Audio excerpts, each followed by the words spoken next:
And a good morning to you all on this Tuesday morning, and we're off to a nice start to the day.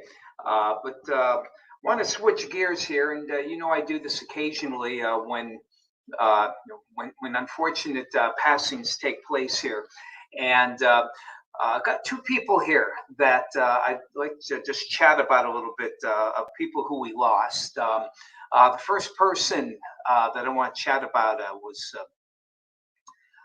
he worked for the Mercyhurst community in what's called the AIM program, Autism in Action at Mercyhurst. Brad McGarry was his name.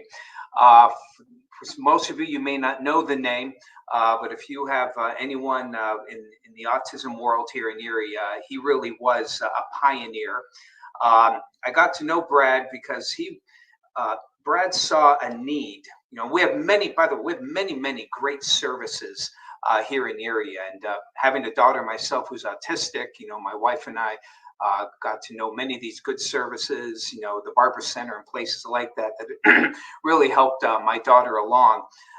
Brad, wonderful man, just a wonderful man. Anyone who knew him, you just loved the man. He was passionate. He was a loving person, loving father and husband as well, who really was passionate about autistics, particularly in the college world. If you know anything about autism, you don't grow out of it. There are things you can do to help people along, but those in the autism world need help throughout life, and a lot of what we have here, they really help out, particularly in the newborn to high school age. Brad saw a real need, in particular, for those in college. Those autistics have a hard time dealing with the way college works, particularly the social aspects of it. And he started the AIM program, very successful.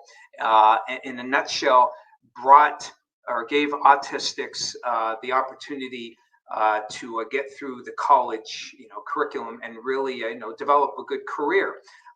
Many of those who have autistic do not go to college or can't make it through college, and those who have gone through the program have gone on to actually enjoy careers. And Brad and his staff were really instrumental in all of that.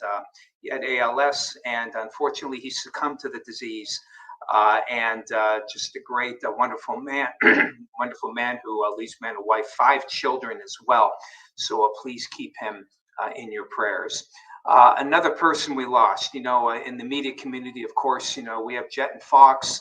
Our competition naturally is WICU and the WSCE, but we are one family. And when we lose a colleague who's been in the business as long as Emily Matson, we want to extend our condolences to Emily, her husband Ryan, and their kids, and to the Channel 12 family. Emily, personally, I didn't know her very well, but I did meet her on many media events, parades, and the like. Just a wonderful girl, wonderful woman.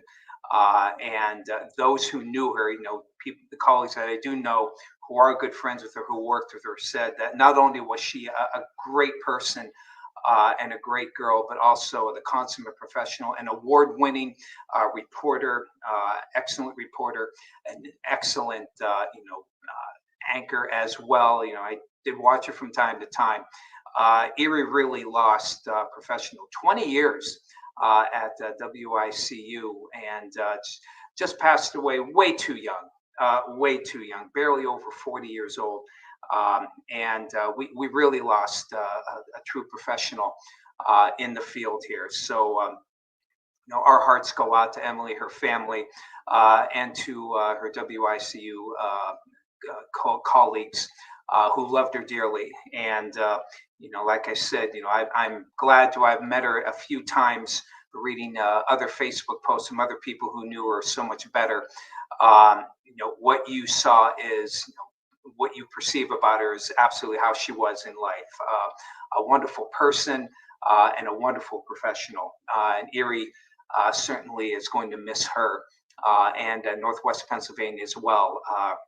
Her smile and the love that she had for her community and for her cohorts. So again, to my colleagues there from down the street from us, our prayers and our thoughts are with you on the passing of your colleague. So please keep Brad and Emily in your prayers in this very difficult time for all of us, really, in the media community and all of us here, in the autism community, and those who knew Brad as well. They certainly could use your prayers and your thoughts. So again, thank you so much for allowing me to chat a little bit about some two wonderful people here. We do have, of course, weather to talk about, and boy, what a beautiful start to our day here. Here's our Myers Mentor RV weather cam. Oh boy, been waiting for this. Beautiful, beautiful sunrise here, or soon to be sunrise in the eastern sky there. Just a great start to what should be a really nice looking day here for the most part. And we really have, we kind of alluded to it yesterday, we have an extended period of some really good weather here. The upper level pattern is very conducive to keep things nice here. Excuse me, as we put this into motion here. We do have a little trough going through late tonight into tomorrow. You see some limited moisture with this, and I can't rule out maybe a few flurries for tonight and into tomorrow morning. I just don't see anything really that would cause anything more than maybe a coating, perhaps, in the snowbelt areas. I see no accumulations in Erie and places like Meadville and Warren. But even in the traditional snowbelt areas, the I-90 to Route 6 corridor in northern Crawford County, even there, I wouldn't be surprised if you had no snow, but you might have a coating on the ground here and maybe a couple of leftover flurries into the morning hours, excuse me, for tomorrow. And then after that, really, we have a nice setup here. I actually want to show, I think this map, yeah. Pop up. There we go. And so we have a front that's actually going to go through later this afternoon. It's going to go through dry. Behind it, we'll have a westerly flow, just enough. And you can see it may set off a few snow showers, primarily in New York, if it did occur, forcing a little better there. But as you can see here, there's just not much. High pressure building quickly behind it. That, along with, again, some very, very dry air, will allow for the sunshine to come back out, and only a few flurries in during the morning hours for tomorrow. And watch what that high does. See how it kind of meanders there and eventually kind of settles into the Ohio Valley through Thursday. And that trend.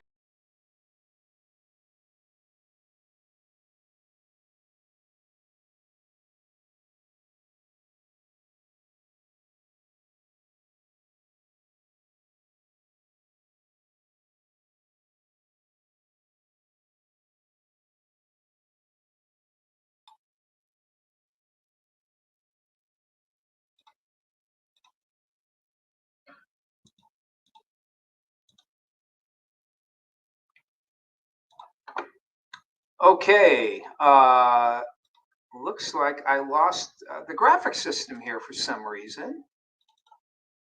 And I'll see if I can get that back up here if you can even. What's that? It looks like it looks okay. Can you still hear me there? I got Brian in the background here. So I am on? Yeah, you are live. Okay. My apologies. The graphic system just mysteriously just kicked out for no reason. And I'm going to try and get that back on. And in the interest of time, it's just a big globe that people see. Okay, they should be able to see the 7-day now, which I'm popping up. Okay, all right. Okay, looks like everyone is still with me here. I apologize for that. Here we go with the forecast. Wind gusts for today are going to hit about 35 miles an hour, maybe even 40 here in Erie. So got those holiday decorations outside, flags or anything like that. They're going to whip in the wind and hopefully not cause any damage here. The best chance for some of those big winds will be, probably here along the lake shore. Temperatures, though, should break into lower to mid 40s, but wind chills will stay in the 30s with the wind here. And again, tomorrow, just a few flakes in the morning, maybe late tonight. Little, if any, accumulation here. Sun comes back out Wednesday afternoon. Chilly hit in the mid 30s. Back in the upper 40s by Friday, and then we'll be into the weekend. There is indications maybe Saturday, perhaps a few showers. Not enough to add the drops here, but something that we'll watch. I think worst case scenario would just be some dampness. I don't see a washout here for Saturday. But the big news, the cold air stays bottled up in Canada. Now, there are indications that we'll get a little bit of a cold hit for Tuesday, Wednesday of next week. That could give us some lake effect. For early mid next week. Not impressed with a lot of snow, but we'll see how things go. But until then, tranquility rules, except for the big wind for today. So get out and enjoy, and hopefully you can enjoy yourself as well. Sorry, I can't get to all of your hellos here, but I see so many of you have your prayers for both families here of Emily and Brad. I know they'll appreciate it, and I do as well. And we here at Jet appreciate that. So again, thank you so much for listening. There's your forecast for today. Tomorrow's hump day.